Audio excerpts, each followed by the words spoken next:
अस्सलाम वालेकुम, news launch में खुशामदीद। मैं हूं ज़ैनब जमील और मैं हूं आपके साथ अमीर अब्बास। आपको प्रोग्राम न्यूज़ लॉन्च में वेलकम करते हैं। प्रोग्राम के फॉर्मेट के मुताबिक आज हमारे साथ मेहमान मौजूद हैं। चीफ न्यूज़ एडिटर नवाब वक्त दिलावर चौधरी साहब, उनको वेलकम करते हैं। इनके तबसरे और तजदीद शामिल करेंगे। नवाब वक्त की अहम तरीन खबरों पर आप लाइव कॉल्स के जरिए से हमारे प्रोग्राम का हिस्सा बनते रहते हैं। आज भी आप हमारे प्रोग्राम का हिस्सा बन सकते हैं। कुछ ही देर में आपको लाइव कॉल्स के लिए नंबर अनाउंस करेंगे और न्यूज़ लॉन्च में अब बढ़ते हैं नवाब वक्त टुडे की जानिब।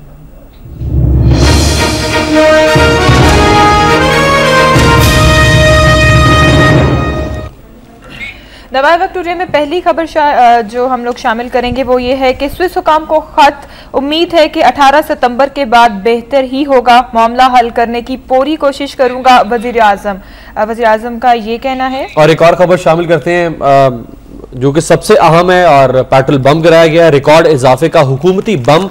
पेट्रोल 7.77 रुपए, डीजल 5.94, मट्टी का तेल 5.86 रुपए फी लीटर महंगा। सीएनजी की कीमत 6.50 फी किलो बढ़ा दी गई है। पेट्रोल इस तमाम इजाफे के बाद इस वक्त 104.55, हाई स्पीड डीजल 112.13, मट्टी का तेल 102.21 रुपए फी लीटर महंगा हो गया। इसी तरह से हाई ऑक्टेन लाइट डीजल और सीएनजी की कीमतों में भी इजाफा हो गया। जी अमीर, इसके साथ ही साथ यहाँ पर एक और बात शामिल कर लेते हैं कि गुज़िश्ता साल अगस्त के मुकाबले में महंगाई की शरह 9.05% बढ़ गई है। इदारा शुमारियात का ये कहना है। जी दिलावर चौधरी साहब, महंगाई बम क्या कहेंगे इस बारे में? मैं कहूँगा कि जो पेट्रोल है या पेट्रोल मसनूआत हैं सारी जो है, इसका महंगा होने का मतलब होता है ये मिनी बजट है। ये हर एक चीज़ को इफ़ेक्ट करती हैं। आपकी सारी इंडस्ट्री जो है, डीजल या आपकी ट्रांसपोर्टेशन है, चीज़ों को लाना ले जाना, लोगों को मोहल्ले में सब्जी बेचने वाला भी कहता है कि जी मुझे सब्जी महंगी लानी पड़ रही है। तो मतलब ये है कि पहले कभी ये होता था कि हुकूमत 6 महीने एक बजट आता था, फिर उसके बाद 6 माह के बाद कोई पेट्रोल की कीमत बढ़ती थी तो हम उसे कहते थे ये मिनी बजट है। अब हुकूमत ने अवाम की सहूलत के लिए हर हफ्ते जो है एक बजट लाना शुरू कर दिया। अब तो हुकूमत से ये पूछना चाहिए कि क्या अवाम को भी कोई इस्तिस्ना हासिल है, कोई इम्यूनिटी है, या सारा सदर ममलिकत कोई है, या वही सुप्रीम है, या अवाम की भी कोई अहमियत है, उनको भी जीने का हक दिया जाएगा कि नहीं दिया जाएगा। अगर आप जब भी हमारे यहाँ पेट्रोल बढ़ता है उससे ये होता है कि महंगाई का एक तूफान आता है, किराए बढ़ते हैं, ट्रांसपोर्टेशन चीज़ों की बढ़ती है, उससे चीज़ें भी महंगी होती हैं। एक अंदाजे के मुताबिक इस जो ये पेट्रोलियम मसनूआत में जो हालिया इजाफा है, इससे 25% जो है वो जो कॉस्ट ऑफ प्रोडक्शन है चीज़ों की वो इंक्रीज़ होगी। हमारी मतलब जेबों से 25% अब ज़्यादा निकलेगा। तो उसके क्या मतलब ये कहना है कि क्या गवर्नमेंट की इकोनॉमिक पॉलिसी है, वो कैसे लोगों को हैंडल करना चाह रही है, अवाम को कैसे लेके चलना चाह रही है। ये तो ऐसे ही है ना कि आप इंटरनेशनल मार्केट में जो भी हो आप उसका डायरेक्ट जो है अवाम को जो है कर दें। स्टेट का और जो गवर्नमेंट का है किरदार है वो कुछ भी ना हो, और इससे अंदाज़ा होता है कि गवर्नमेंट जो है हमारी जो इकोनॉमिक सूरत हाल है वो कितनी मुश्किल का शिकार हो गई है कि गवर्नमेंट के पास थोड़ा सा भी ऐसा नहीं है कि वो एक जो है एक बन जाए, एक मीडियम बन जाए अवाम और इंटरनेशनल जो कंजम्पशन है ऑयल की या जो बढ़ रही है कीमत उसके आगे, और अपने उसको रेगुलेट करे। बल्कि अब वो इस काबिल नहीं रही हमारी इकॉनमी, गवर्नमेंट के जो खर्चियाँ हैं और कर्ज़ों पे कर्जे हैं उससे कि वो बिल्कुल मतलब अब आवाम को उसके सामने डाल दिया कि जी अब वीकली हम कीमतें बढ़ाएंगे। कल को ये ना हो कि रोज़ की रोज़ बढ़ें, सुबह उठे पता चले पेट्रोल की कीमत इतनी हो गई है, फिर इतना हो गया कि बिल्कुल ही। दूसरी बात ये है कि इसमें जो अफसोस बड़ी कंसर्न बात है वो ये है कि दुनिया में एक इकोनॉमिक मेल्टडाउन हुआ जिसकी वजह से इंडस्ट्रियलाइजेशन का अमल थोड़ा स्लो हुआ, जो प्रोडक्टिविटी थी वो कम हुई, तेल की कीमतें कम होना शुरू हुई। अब वो दुनिया इकोनॉमिकली स्टेबल हो रही है, मुल्क स्टेबल हो रहे हैं। नतीजा ये है कि ऑयल कंजम्पशन बढ़ रही है क्योंकि उनकी जो प्रोडक्टिविटी है, इंडस्ट्रियल प्रोडक्टिविटी है वो भी बढ़ रही है क्योंकि वो मेल्टडाउन के असरात कुछ कम हो रहे हैं। लेकिन हमारे यहाँ कोई ऐसी पॉलिसी नहीं है, कोई ऐसा सिलसिला ही नहीं है। हम अभी तक ये नहीं बता सके कि हमारी जेन्युइन नीड क्या है ऑयल के हवाले से, कितना हमें कंज्यूम करना है और कितना हमारी इंडस्ट्री के लिए चाहिए या क्या है। हम मतलब अभी तक कोई इस हवाले से भी कोई खास जो पेट्रोलियम पॉलिसीज हैं। अच्छा दिलावर चौधरी साहब, हम लोग आपसे तो तबसरा ले रहे हैं, हम लोग ने यहाँ पर नंबर अनाउंस करना है अपना ताकि हमारे जो व्यूअर्स हैं वो भी हमें कॉल करें और अपनी राय हमें दें। नंबर है 0423631287 और 0423631520 694-740-0007। आप इस नंबर पे कॉल कीजिए दिलावर चौधरी साहब से, या हमसे कोई भी सवाल आप कर सकते हैं। लाइव कॉल के लिए हमने नंबर आपको अनाउंस कर दिया जी। और हुकूमत ने हस्बे मामूल जो पेट्रोल बम गिरा दिया एक हफ्ते के बाद, और अब एक हफ्ते के बाद दोबारा कीमतें तब्दील होंगी। अब देखते हैं कि दोबारा बढ़ा दी जाएंगी या कम होगी। वेंटिलेटिंग मशीन ऑन है, आप कॉल कर सकते हैं, वेंटिलेट कर सकते हैं। क्या रद्द-ए-अमल है आपका? क्या आप इस इजाफे से खुश हुए हैं या आपको कुछ सदमा पहुंचा है? ये दिलावर चौधरी साहब भी मौजूद है। दिलावर साहब, जो कीमतों में इजाफे की बात की कि ये दोनों चीज़ें डायरेक्टली प्रोपोर्शनल हैं। जब पेट्रोल की कीमतें बढ़ती हैं तो जितनी भी अशियाए ज़रूरियाँ हैं उनकी कीमतों पर इसका असरअंदाज ज़रूर होती है, कम या ज़्यादा। अशियाए ज़रूरियाँ 25% तक महंगी हो गई हैं, किराए 10% बढ़ा देंगे, ये कहना है ट्रांसपोर्टर्स का। ये भी आज की खबर है। नवाब वक्त की मंजूरी आज फेडरेशन अरशद न्याजी जो कि बहुत एक्टिव हैं ट्रांसपोर्टर्स एसोसिएशन के अंदर, उन्होंने कहा है महाना 5 करोड़ खसारा होगा। रेलवे हुकाम जो कि रेलवे पहले ही खसारे में है, मजीद उसको जवाब मिल गया है कि जी 5 करोड़ खसारा होगा। अवाम पर 100 अरब रुपए का इजाफी बोझ, मुआशी पहिया जाम हो सकता है। सनती और तजारती हलकों का भी रद्द-ए-अमल। दिलावर साहब, ये कहा जाता है कि पेट्रोलियम मसनूआत जो है, चूंकि पाकिस्तान पेट्रोल बाहर से इंपोर्ट करता है, तो लामहला तौर पर अगर कीमतें बढ़ेंगी तो यहां बढ़ाई नहीं पड़ेगी, अगर कम होगी तो यहां कम की जाएंगी। लेकिन असल फिनोमेना ये नहीं है, बल्कि असल फिनोमेना कीमतों के इजाफे के पीछे ये है कि हुकूमत की जो आमदनी है जो मुख्तलिफ जराए से, उसमें से सबसे आसान और फौरी आमदनी का जरिया जो है वो पेट्रोलियम मसनूआत है। अगर आज हुकूमत को 10 रुपए चाहिए तो उसका सबसे आसान तरीका है कि हुकूमत पेट्रोल की कीमतें बढ़ा दे, तो उसको एक ही रात में पैसे मिलना शुरू हो जाते हैं। आप समझते हैं कि असल चीज ये है? एक फैक्टर तो ये है, इसमें कोई शक नहीं है, क्योंकि इन्होंने जितने लेवीज इस पे डाली हुई हैं वो अगर देखा जाए तो अब मेरा ख्याल है कि वो 40% से 50% तक बनती हैं, कि जो एक्चुअल प्राइस है उसके हम उतना ही जो है गवर्नमेंट को जो है वो दे रहे हैं। इसमें कोई शक नहीं है कि गवर्नमेंट जो है उसके कोई प्रोडक्टिव वे उसने अख्तियार नहीं किया अभी तक कि इकोनॉमी को जनरेट करे, एक सर्कल चले। मैं ये कह रहा हूँ कि अभी तक हमने ये भी असेस नहीं किया कि पेट्रोल हमारी जरूरत कितनी है। हमें यहाँ पर एक लाइव कॉलर को शामिल करना है प्रोग्राम में। जी तनवीर है हमारे साथ फैसलाबाद से। जी अस्सलाम वालेकुम। जी तनवीर, क्या कहेंगे आप? अपना मेहरबान साहब ये बात कहने, मेरी जवाब कॉल का लेना, फिर अगली कॉल ले लेना। अच्छा, मैं दिलावर साहब से ये पूछना चाहता हूँ, जब वो 10 रुपए कीमत कम हुई थी तो वो कमर जवान कारा साहब छाती चौड़ी करके बैठे थे मीडिया के सामने, हमने 10 रुपए कीमत कम की है। अब 2 मरतबा बढ़ी है, वो कहाँ गए हैं अपना कमर जवान कारा साहब को? यहीं पर हम ये भी बात शामिल कर लेते हैं कि जब कीमतें कम की गई थी तो आधे अखबार का जो सफा था उसमें ये इश्तिहार दिया गया था आज कीमतें बढ़ी हैं, तो किसी ने जी तनवीर का सवाल कमर जवान कारा साहब अब कहाँ, वो आकर बताएं वो हमको क्यों बढ़ाई हैं। अच्छा, एक बात। दूसरा, इनसे कहते हैं कि वही अवाम गरीब मर रही है, खुदकशियां कर रही है, इनके काम पर कीड़ी तक नहीं लगती, मरती मरे, कोई नहीं, वोट तो हमें देने हैं। अच्छा, ऊपर से कहते हैं अगर हमने करप्शन की है, हमने कीमतें बढ़ाई हैं, मुल्तान वाला इलेक्शन तो हमने जीता है, वो बाबा अरबों की करप्शन की है, करोड़ों का अगर इलेक्शन जीत लिया है, फिर आप हमें कहते लो हमने करप्शन की है, कीमतें हमसे तंग है, तो हमने। आपका मतलब ये है तनवीर साहब, क्या आप ये कहना चाह रहे हैं कि जो पेट्रोल की कीमतें बढ़ा के जो हुकूमत पैसा हासिल करती है वो इलेक्शन पे लगाती है? तो करप्शन में जाता है, ये मुनाफा कहाँ जाता है? मुझे मेरे बात भाई आप ये बता दें, ये पैसा जाता है कहाँ है? अपना खर्चा कम करने, मुनाफा कम कर रही है, शहाना जिंदगी को थोड़े तरह से जिंदगी को बदलने। ये अरबों रुपया अच्छा बुलाते तो कोर कमेटी का इजलास है, उसका खर्चा कौन देता है? ये रहमान मलिक की रुकनीयत बहाल हुई थी, 14 करोड़ रुपया खर्चा आया था उस इजलास पे, अरब रुपया आया था, उसका खर्चा किसने दिया? वो खून पसीना हमारा जाता है। कराची की टारगेट इनसे नहीं रोकती, इस्तीफा एक आदमी नहीं देता। तनवीर साहब, एक और कॉलर है हमारे साथ लाइन पे, आपको इसलिए कता करना पड़ा, बहुत शुक्रिया। आपका सवाल मैं थ्रू करूंगा दिलावर साहब के पास, लेकिन लाइव कॉलर है सज्जाद शायद लाहौर से। सज्जाद, क्या कहेंगे आप? हाँ जी, अस्सलाम वालेकुम। कहना क्या है जी कि असल में लोगों का रोना पीटना तो चलते ही रहता है, हुक्मरानों के नजदीक तो ये कोई मायने नहीं रखता, कोई अहमियत नहीं है इनकी। मैं ये देख रहा था कि आज के दौर में जब मीडिया माशाल्लाह इतना फास्ट है और कैमरा और आपका रिपोर्टर हर चीज दिखा रहा है, जितने भी न्यूज चैनल हैं, तो हमारे हुक्मरान कम से कम टेलीविजन पे ही बैठ जाएं। वो अपने मशीरों और वजीरों पर तो डिपेंड करते ही हैं, जो इतलात उन्हें दी जाती है वो तो सुनते ही हैं उनकी, लेकिन कम से कम 2 घंटे 4 घंटे 1 घंटा आधा घंटा किसी भी अपने पसंदीदा अपने काबिल इस्तेमाल न्यूज चैनल के आगे बैठे और देखें लोगों की क्या हालत है। लोग जो न्यूज चैनल दिखा रहे हैं वो क्या लोगों के ऊपर बीत रही है, और उसमें उसके हिसाब से अगर वो अंदाजा करने में कामयाब हो जाए तो मेरा फिर भी कुछ सुनवाई हो सकती है हम गरीबों मारा बंदों की।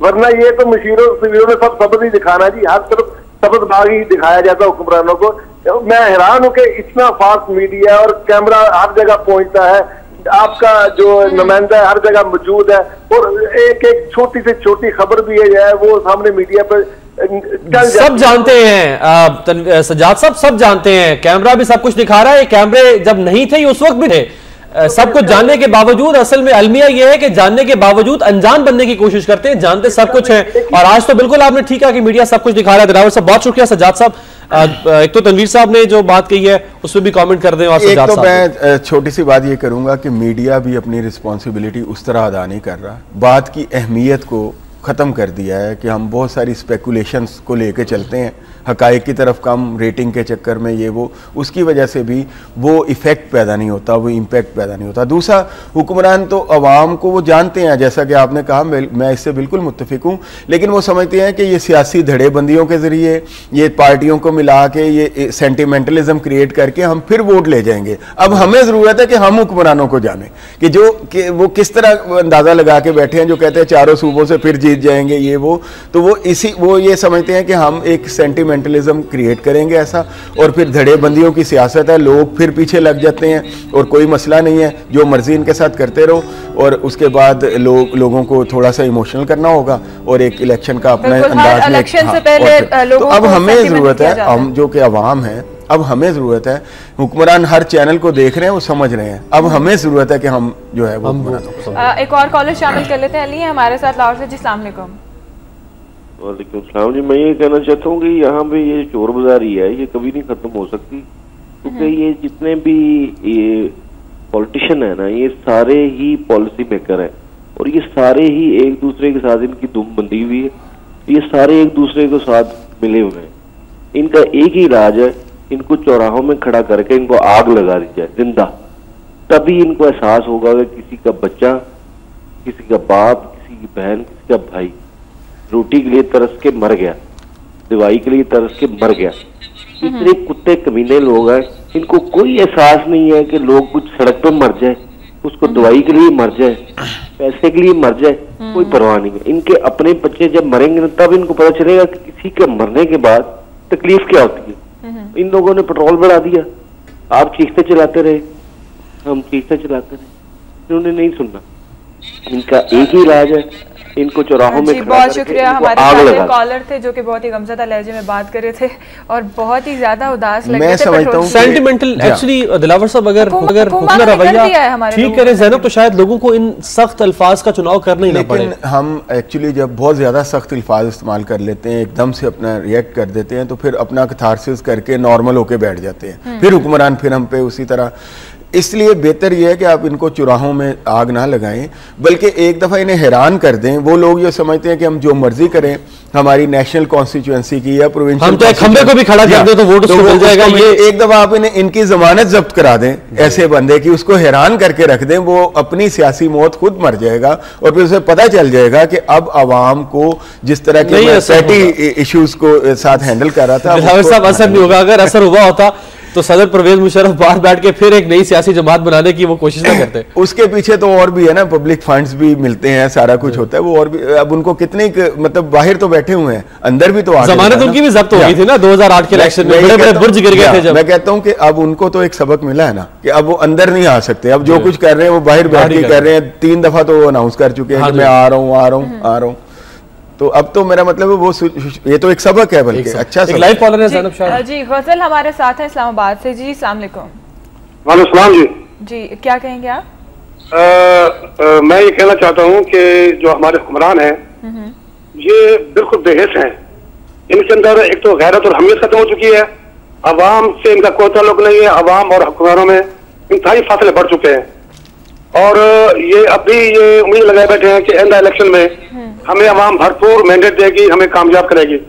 लेकिन मैं आपको बहुत से लोगों से मतलब मेरी बात हुई है, मैं ये आपको यकीन दिलाना चाहता हूं कि अवाम इस मरतबा इनका मुंह काला करेगी, इनको जूते मारेगी, इनको चौराहों में खड़ा करके इनके कपड़े फाड़ के, गिरेबान फाड़ के इनके मुंह पे थप्पड़ मारेगी।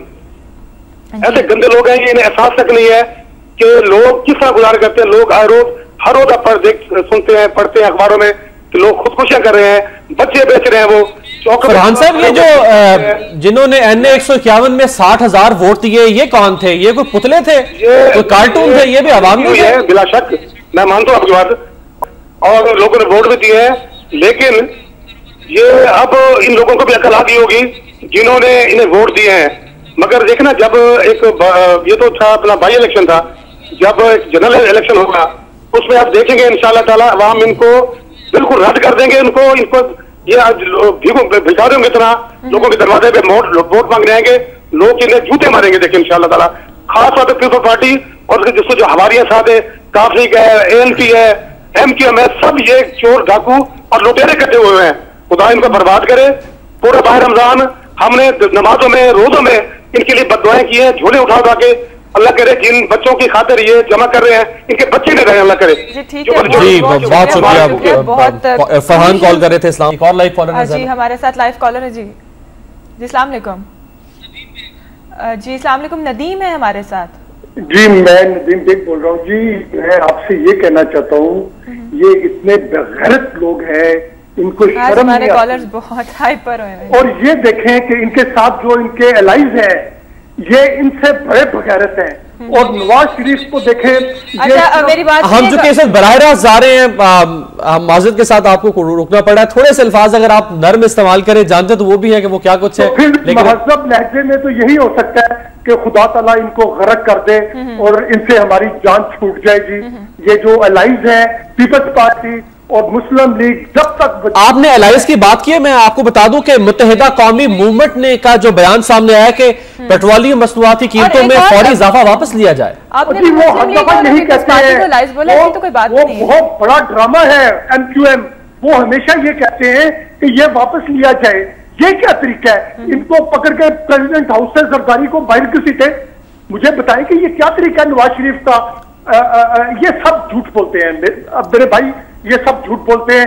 अब अवाम को इसी तरह जूतियां पड़ेंगी अगर ये इन्होंने इन लोगों को वोट दिए।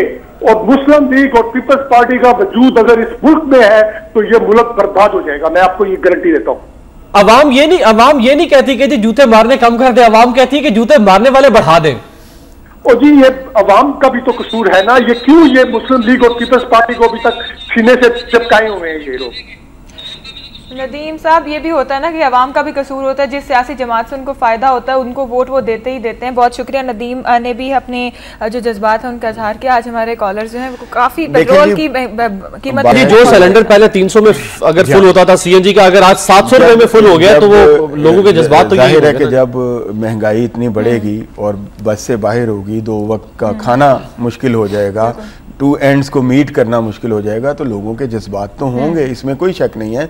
लेकिन मैं ये कहता हूँ कि हमें अपने इन जज्बात को एक प्रॉपर जो फोरम है उसमें ये करना चाहिए। जैसे इन्होंने कहा, अब एक तरफ तो पॉलिटिशियंस के लिए भी सबक है, जिस तरह लोग हाइपर हैं या जिस तरह वो हैं, उनको भी चाहिए कि अब वो एक फैसला कर लें कि आया वो अपने मफादात को फर्दर करने वाले साइड पे खड़ा होना चाहते हैं या अवाम के साथ। अब इलेक्शंस भी करीब आ रहे हैं, सारा कुछ है, लेकिन इसके साथ साथ हमें भी ये इतना मतलब ये जो अवाम है, हम लोग जो अवाम हैं, हमें चाहिए कि हम अपने इस एंगर को संभाल के रखें और इसको बड़े अच्छे तरीके से पॉजिटिव वे में, पॉजिटिव टाइम पे इस्तेमाल, गुस्से का बर वक्त इस्तेमाल जो है वो बहुत जरूरी होता है। इसके लिए अब देखें, ये जो अपोजिशन पार्टीज हैं उनको भी चाहिए, जैसे हम अक्सर कहते रहते हैं कि कोई प्लान, कोई वर्केबल प्लान दें, वरना ये गवर्नमेंट के लोग जो हैं, ये जो एलाइज हैं जिनको लोग बड़े आज खिलाफ हो रहे हैं पेट्रोल मसनूआत की वजह से, ये तो ये समझते हैं कि अपोजिशन पार्टीज जो कहलाती हैं, मुस्लिम लीग नून है या तहरीक इंसाफ है, ये तो आपस में टकरा जाएंगी,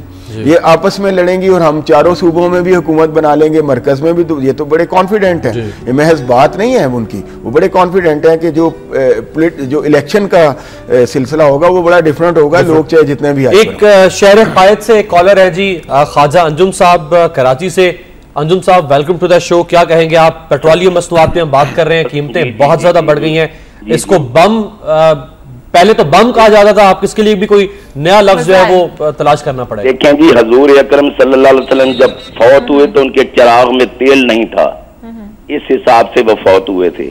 मैं पूछता हूं कि आप इनके हुक्मरानों का करो-फर देखें, और मैं तमाम टीवी चैनल्स में देख रहा हूं कि हर बंदा जमहूरियत की बात करता है। यूसुफ रजा गिलानी 65,000 वोट जीता है मेरे भाई, 3,12,000 का हल्का है, 80% वो वोट कहाँ गए जिनका में जीते हैं? वो 65,000 वोट जीता है और 3,12,000 का हल्का है।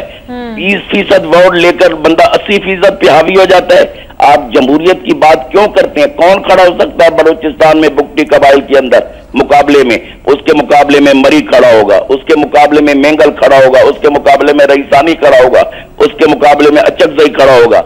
मैं ये कहता हूं कि लपेट दीजिए जमहूरियत की ये बसात। और सबसे पहले हिंदुस्तान ने अपनी तमाम जागीरदारों को खत्म किया था। आपके जागीरदार पैसे पर इस मुल्क के अंदर हावी होते हैं। मुझे आप एक बात बताएं, एक बेटी जो एक दूध की बोतल के लिए भी इज्जत बेच देती है, एक माँ एक नवाले के लिए बच्चों के साथ खुदकशी कर लेती है, जब उसे MNA 1000 रुपया देगा, वो क्या कौम के बारे में सोचेगा या उस वक्त तड़पते हुए अपने बेटे के बारे में सोचेगा? ये जमहूरियत 10-10 करोड़ रुपया किस चीज का खर्चा होता है? मैं सिर्फ सवाल ये करता हूं, जो जमहूरियत के अलमबरदार हैं, मैं उनसे सवाल करता हूं। चंद शहरों की बात मैं नहीं करता, मैं लाहौर की बात नहीं करता, पूरे सिंध में इलेक्शन नहीं होते, बलूचिस्तान में इलेक्शन नहीं होते, लेकिन मीडिया चीखे चलाया जा रहा है कि जमहूरियत जमहूरियत। मैं कहता हूं कि इस वक्त जब तक इस वक्त कैंसर हो चुका है, और उस वक्त जब तक आप इस कैंसर को खत्म नहीं करेंगे, आपका मुल्क पटड़ी पे नहीं चढ़ेगा। और अजीब बात है, कितने सादा है मीर कि बीमार हुए थे जिसके सबब उसी अत्तार के लौंडे से दवा लेते हैं। ख्वाजा साहब, ये लोग तो दोबारा हुकूमत में इसलिए आते हैं ना कि जब ये अवाम में से फर्दन लोगों को जाती फायदे पहुंचाएंगे, ठेके देंगे, नौकरियां देंगे, रिक्शे देंगे, टैक्सियां देंगे, तो जिनको फायदा हासिल होता है वो फिर उनको वोट देते हैं, वो फिर जाती मफाद को देखते हैं, कौमी मफाद को नजरअंदाज कर देते हैं। जी, ये इन्वेस्टर कंपनियां हैं, ये जो हुक्मरान है ये इन्वेस्टर कंपनियां हैं। ये लोगों में इन्वेस्ट करते हैं कि भाई ये लो हम तुम्हें ये देंगे। उसके बाद ये जब लोग इन्वेस्ट हो जाते हैं फिर ये हुक्मरान बन जाते हैं। आप मुझे एक बात बताएं, किस हुक्मरान में सादगी है? परवेज अशरफ जाता है, 2 हेलीकॉप्टर, 800 बंदे जो पुलिस एहलकार है वो आपकी हिफाजत के लिए, उनको प्रोटेक्शन देने के लिए।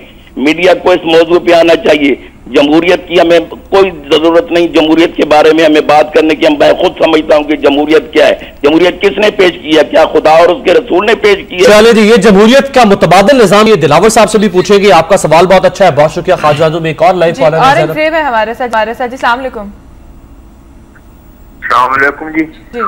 देखिए जी, मैं मियां वाली से बोल रहा हूँ। ये जमहूरियत मेरी बात सुनिए, आप अपने टीवी की आवाज जरा बंद कर दीजिएगा। जी, इसमें जो है जमहूरियत के मुतालिक मैं वजाहत कर दूं कि ये वोट जो होते हैं, वोटों का जो पैटर्न है इलेक्शन में वही खड़ा होता है, एक चोर होता है, एक डाकू होता है, तीसरा बंदा वो करोड़ों रुपए लगा के आता है, वोट एक को जाना होता है। इस तरीके से जो भी कर ले, जब तक ये निजाम तब्दील नहीं होगा, मुतनासिब नुमाइंदगी नहीं होगी, या जो फार्मूला चीफ जस्टिस ने कहा है कि जिस हल्के में 50% वोट नहीं होंगे वो खत्म, इलेक्शन तस्लीम नहीं किया जाएगा। उस वक्त तक ये जो कह रहे हैं ना कि वोट लोग दे, लोग क्या करेंगे?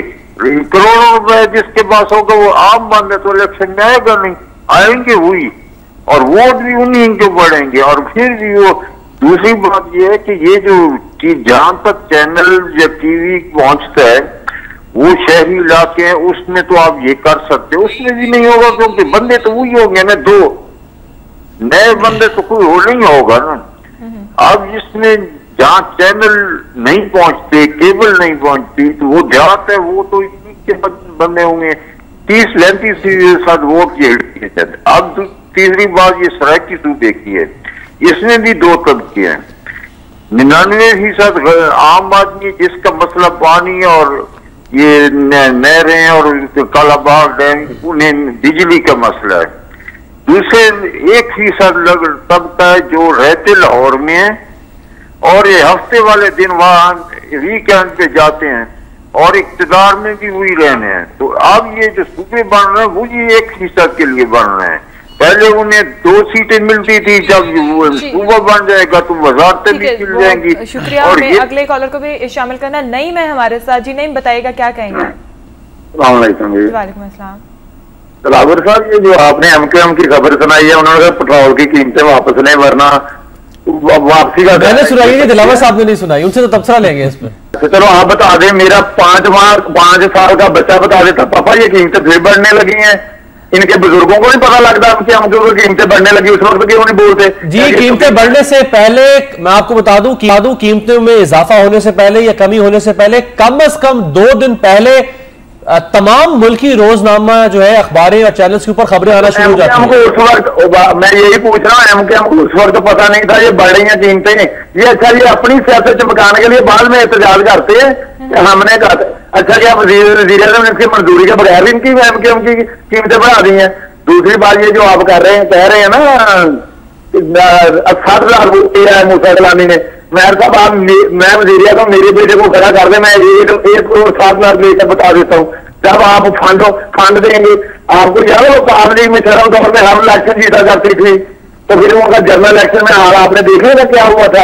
ये बात कोई कसौटी नहीं है कि हमने इलेक्शन जीत लिया। आप इक़्तिदार में है, किसी का बेटा थाने में है, किसी का जेल में है, किसी का नाम अपने पटवारी लगाना है, किसी का FIA में लगवाना है। ये जो दिलावर साहब बात कर रहे हैं ना, ये जो होती है सियासत हमारी, ये बरादरियों की, ये यही एक वजह बनती है। एक चोर है, एक लुटेरा है, किसी एक को तो वोट देना है, किसी एक ने जीत कर रहना है। हम ना भी वोट देंगे, जिन्होंने दे दिया उन्होंने तो जीत जाना है। हम तो सिर्फ अच्छा, ये तेल की कीमतें बढ़ी है ना, हुकूमत को अच्छा से पता क्यों नहीं है? इलेक्शन तक कई ज़िल्ज़िले गुजरने हैं अवाम पर, ये अवाम ने भूल जाना है। ये ज़िल्ज़िला गुजरा, ये गुजरा, हमारा पाकिस्तान हर 8 दिन बाद एक नया इशू माशाल्लाह खड़ा होता है। आपने हमें अपने ख्यालात से आगाह किया। बड़ी अहम बात ज़ैनब ने की है, नईम साहब ने बहुत खूबसूरत बात की कि ये कीमतें जितनी बढ़ी हैं, जो भी मसाइल है इस पर अवाम अब जो चीख रही है, चिल्ला रही है, जब इलेक्शन आएगा तो सब कुछ भूल जाएंगे। ये एक प्रॉब्लम है जी एक नेशन का कि हम शॉर्ट लिव्ड मेमोरी रखते हैं। यही बात, हमारी याददाश्त बहुत कमजोर है। हम भूल जाते हैं कि 93 के इलेक्शन में क्या हुआ था, फिर 96 में फिर वोट नहीं। यही मैं अर्ज करने की कोशिश कर रहा था पहले भी कि वो इलेक्शन यूफोरिया जो क्रिएट करेंगे, सब कुछ भूल के वो उसी पार्टियों के पीछे लगे होंगे, उन्हीं लोगों के पीछे। ये वो समझते हैं कि अब हमें सियासत इस अंदाज में ही करनी है, कोई मसला नहीं है, अवाम को रिलीफ देने की जरूरत नहीं है। जब इलेक्शन का यूफोरिया क्रिएट होगा, इलेक्शन वाला सिलसिला शुरू होगा, अवाम सब कुछ भूल के।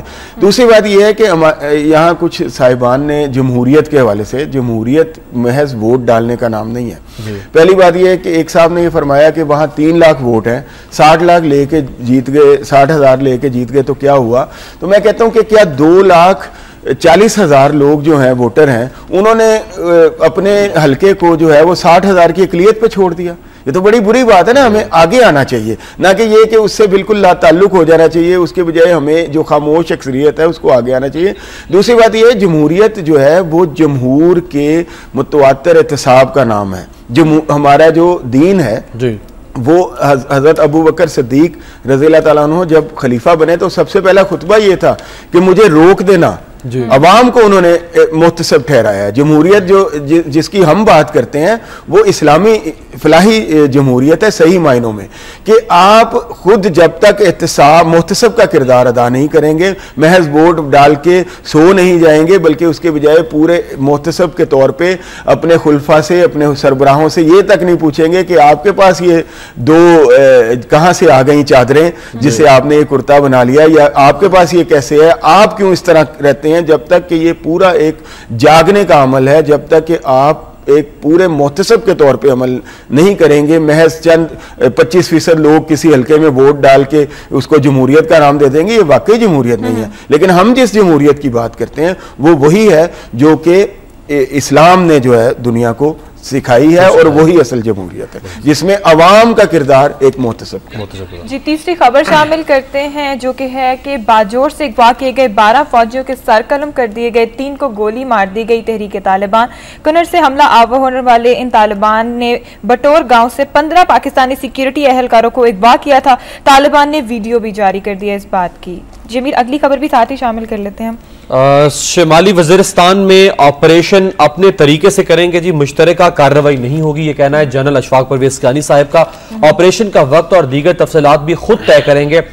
पहले भी वजाहत कर चुका हूं, जनरल जॉन एलन मसरूफियत की वजह से पाकिस्तान नहीं आ सके। ये कहा जा रहा था अमेरिका की जानिब से कि जो शुमाली वज़ीरिस्तान में ऑपरेशन होगा पाकिस्तान की जानिब से, उसको हम उसमें मुशावरत करेंगे, मदद करेंगे, ताउन करेंगे, लेकिन जनरल कियानी ने पहले भी इस इम्कान को रद्द किया है। अभी भी वो कह रहे हैं कि ऑपरेशन अगर होगा तो हम भी खुद ही करेंगे। और जो अफसोसनाक वाकया बाजोड़ एजेंसी में 12 फौजियों के सर कलम कर दिए, मैं समझता हूँ कि ये हमें जो आपस में लड़ाया जा रहा है वॉर ऑन टेरर के नाम पे, और हमें बिल्कुल तकसीम दर तकसीम किया जा रहा है, और हमें बाबर खामखा कराया जा रहा है वहाँ से सो कॉल्ड शिद्दत पसंद हमला जो करते हैं कि जनाब आपका असल जो मसला है वो अब अफ़गान बॉर्डर पे है, आप सारी तवज्जो इस पे मरकूज़ करें।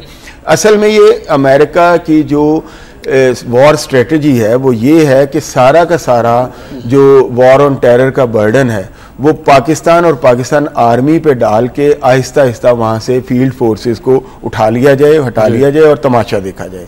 तो ये इस वक्त हमें ये महज ये अहम नहीं है कि हम खुद करेंगे, तरीकाकार तय करेंगे, हम ऑपरेशन करेंगे क्यों। सवाल ये है कि ये हम अपने ही लोगों के, एक दूसरे लोगों के गले क्यों काट रहे हैं। ये सारी राइवलरी जो पैदा हुई है ये आप देखें ये वॉर ऑन टेरर के बाद है, इससे पहले ऐसी कोई सिचुएशन नहीं थी हमारे। तो हम जितना तकसीम होते चले जाएंगे, जितना और लोगों को पीछे भागेंगे बंदूकें, तोपें और तैयारे लेके, तो उतना ही हम तकसीम होंगे और वॉर ऑन टेरर का सारा ये सो कॉल्ड जो है इसका बर्डन हम पे शिफ्ट होता जाएगा। वहाँ से वो चौकियाँ हटा देंगे और अफगानिस्तान के जो तालिबान हैं अब वो चाहते हैं कि शुमाली वज़ीरिस्तान में भी जो हम इस तरह की कार्रवाई करें कि जो अफ़गान तालिबान के जो बहुत ज़्यादा बड़े धड़े हैं वो कहते हैं कि हम पाकिस्तान के एनिमी नहीं हैं, वो भी ये सोचने पे मजबूर हो जाएं और वो भी अपना रुख जो है वो शुमाली वज़ीरिस्तान की तरफ करें इन रिटेलिएशन या जो भी आप इसे कहें, और एक ना ख़त्म होने वाली वॉर वो हमारे कंधों पर डाल के। नहीं दिलावर साहब, अगर पाक फौज ऑपरेशन नहीं करती है, हम ऑपरेशन ख़त्म कर देते हैं, सीज फायर हो जाता है, तो तालिबान भी तो इस बात की गारंटी देना कि वो भी पाकिस्तान के अमन को तबाह नहीं करेंगे, वो भी इस तरह से सर नहीं काटेंगे। देखें, पहली बात ये है कि मैं यही तो कह रहा हूं कि ये मैं नहीं कहता कि आप ऑपरेशन ना करें, ये नहीं मैं कह रहा, मैं ये कह रहा हूं चले आप ऑपरेशन करते हैं, फिर क्या होगा।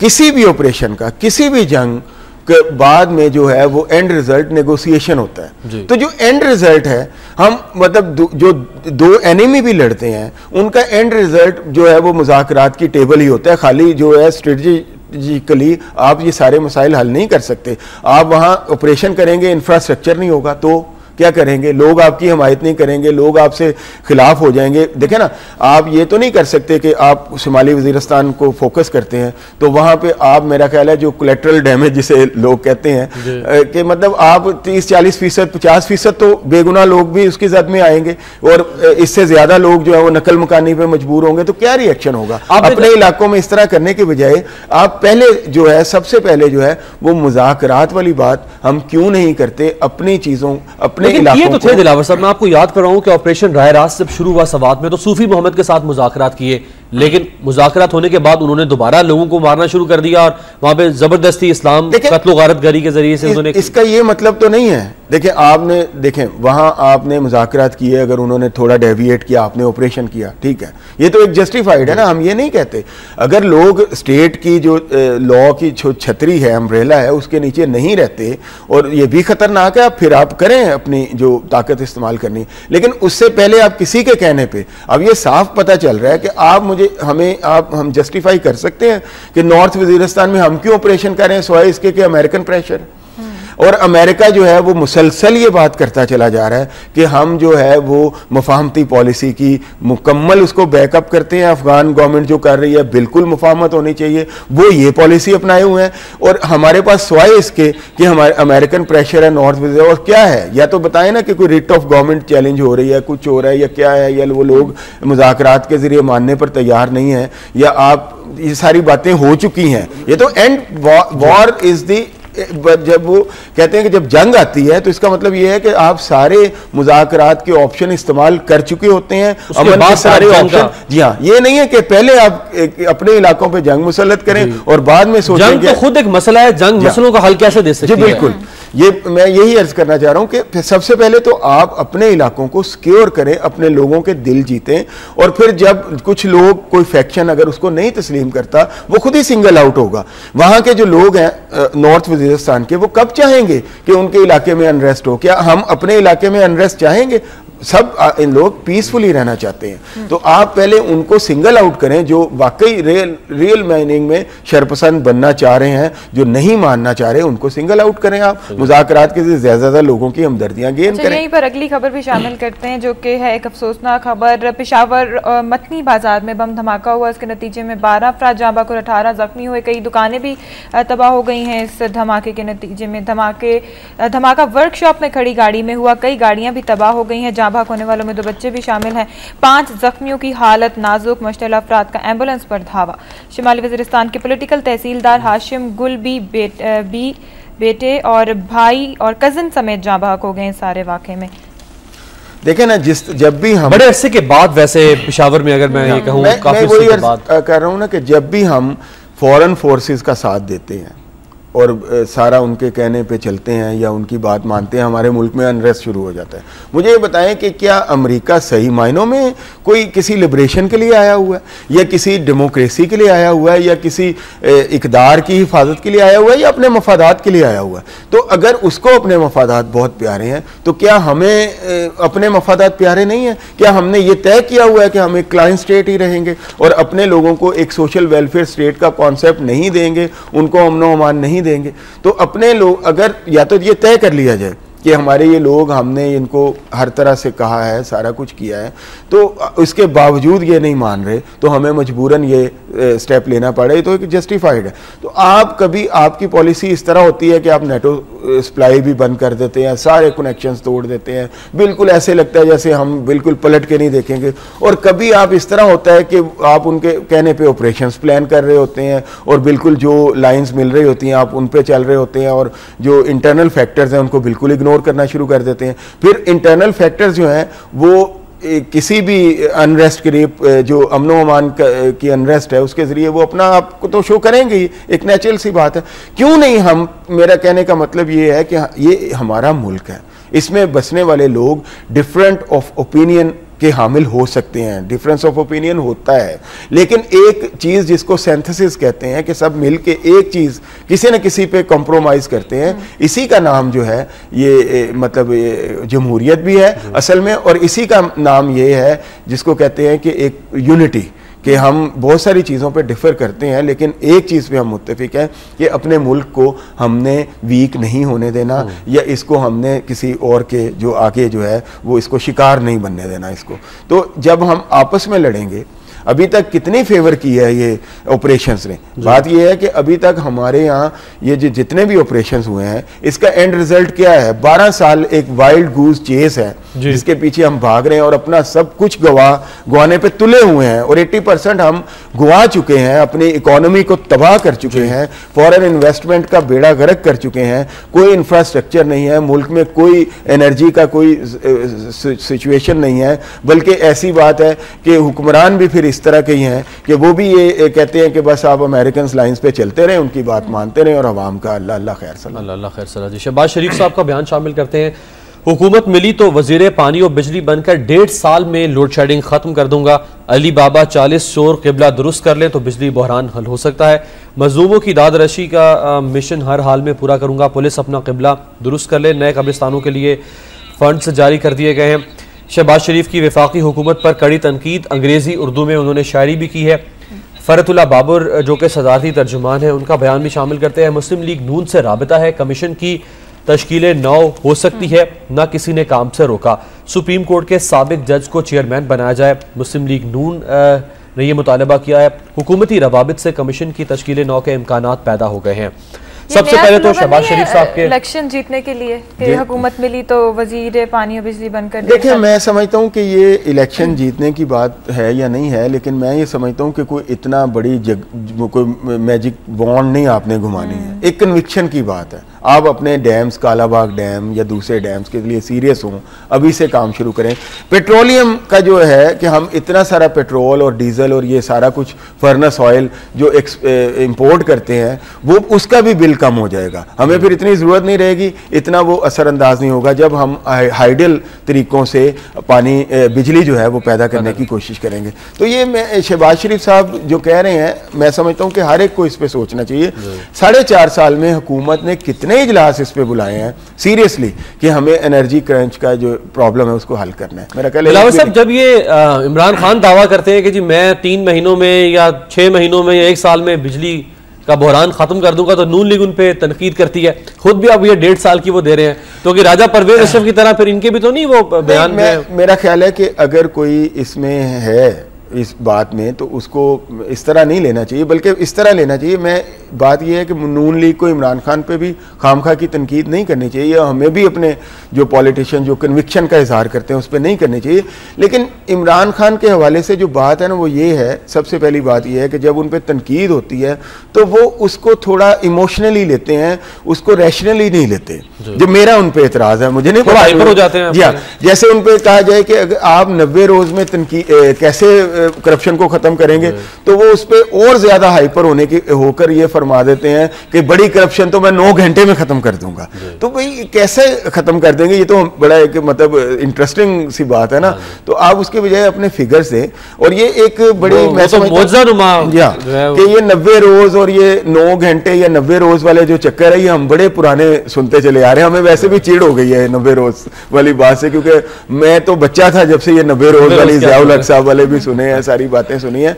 तो 1.5 साल कि मैं इसलिए इसको थोड़ा सा सपोर्ट कर रहा हूं कि मैं समझता हूं 1.5 साल एक बड़ा अच्छा है, एक अरसा है। और इसमें, और इसके लिए कोई, मैं ये कह रहा हूं ना कि कोई बड़े काम करने की जरूरत नहीं है। मैं एक जो है वो एक्सपर्ट नहीं हूं पानी और बिजली का, लेकिन मैं ये समझता हूं कि आज भी मैं बैठूं और मैं ये तय कर लूं और मुझे ये इख्तियारात मिले हों कि आपने ये मसला सॉल्व करना है, तो मैं आज भी बैठूं। सबसे पहला काम मैं ये करूंगा कि जनाब कालाबाग डैम जो है वो बनाऊंगा, इसलिए कि मेरे मुल्क के किसी भी आदमी को उससे कोई खतरा नहीं है। वैसे दिलावर साहब, 1.5 साल का जो ये वक्त मांग रहे हैं, अगर ये 1.5 साल का वक्त ना मांगते अगली हुकूमत में, और ये जो 22 अरब उन्होंने लैपटॉप पे लगा दिए हैं, तो सिर्फ लाहौर को बिजली फ्री कर देते। देखें जी, बात ये है कि इनको तो फिर लोग इनके 1.5 साल वाले बयान पे यकीन कर लेते हैं। मैं ये समझता हूं कि इनकी एक कमजोरी है।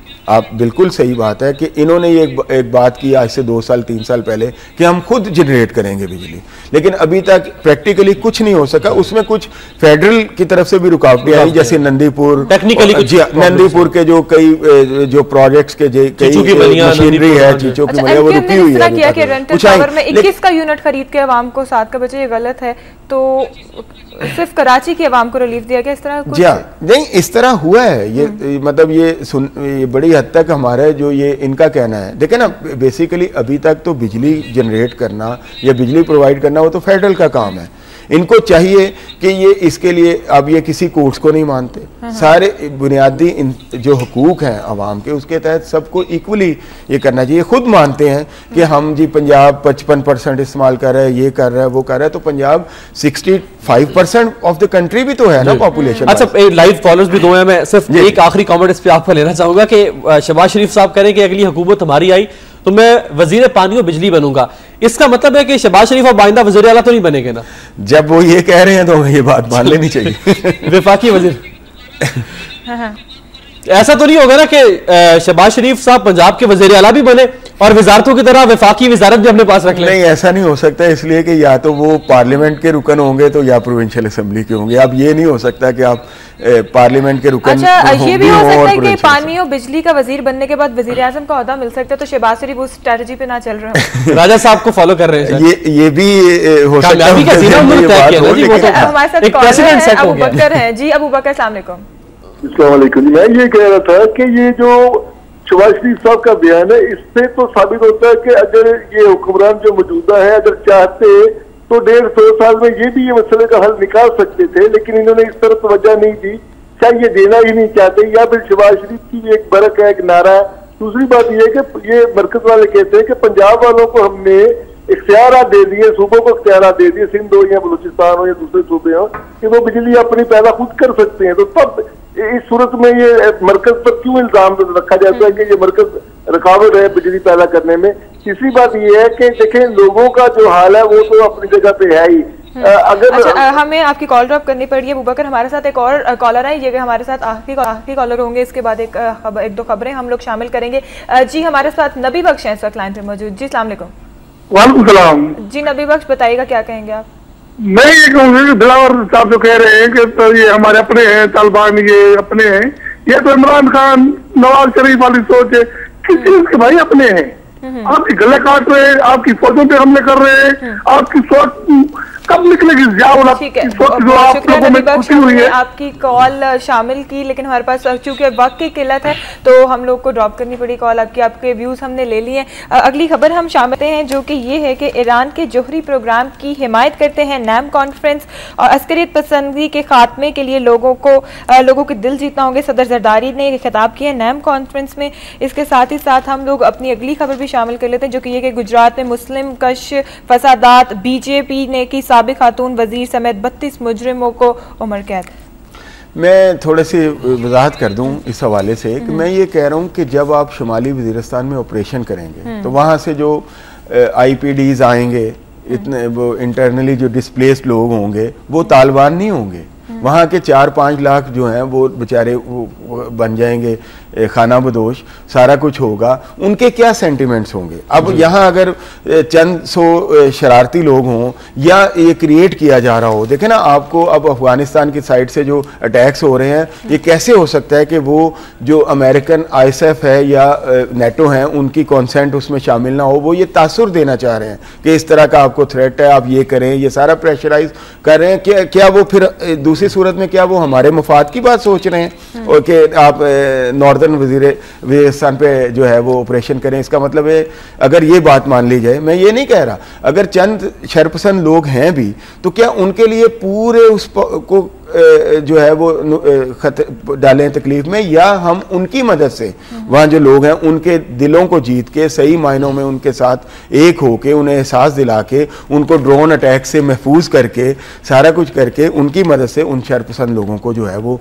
निकालें या उनको सिंगल आउट करें या उनको पकड़ें? ये ज्यादा बेहतर नहीं है? कराची के अंदर, सिंध के अंदर जी पीपल्स पार्टी और मुत्तहिदा कौमी मूवमेंट के दरमियान दोबारा बयानबाजी का सिलसिला शुरू हो गया हुआ है। वासे जलील जो कि MQM के रहनुमा है, उनका कहना है कि जिनापुर का मन घड़त इल्जाम MQM को बदनाम करने की साजिश है। इस इकदाम का मकसद मुतवस्सित तबके की अवामी जमात से अवाम को बदजन करना है। इसी तरह से कारकुनों के कत्ल का मुत्तहिदा पर इल्जाम। सदर पाकिस्तान पीपल्स पार्टी कराची की बयानबाजी पर पाबंदी। गुज़श्ता रोज से दोनों जमातों के अरकान के दरमियान कुछ इस किस्म के जुमलों का तबादला हुआ और कालाबाग डैम मंसूबे का हतमी खात्मा। वाबडा ने तमाम इंजीनियर्स और दीगर अमला दूसरे शोबों में ट्रांसफर कर दिया। मंसूबे की फिजिबिलिटी, मुलाजमीन की तनख्वाहों पर अब तक 80 अरब रुपए खर्च हो चुके हैं। सालाना 560 अरब नुकसान हो रहा है। डैम मुखालिफ भारतीय लॉबी मुतहरिक है, ये कहा गया जी रिपोर्ट में।